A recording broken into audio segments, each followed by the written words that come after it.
পাঠানো হয়েছে আত্মমানবতার খাতিরে সেই মিয়ানমারে।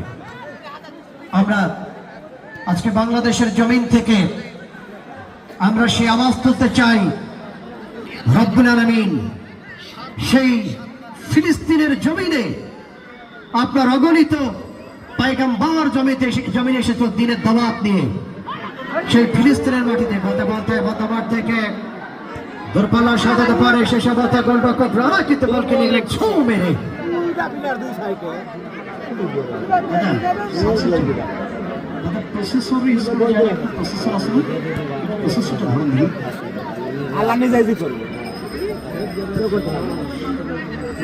Hello hello sound.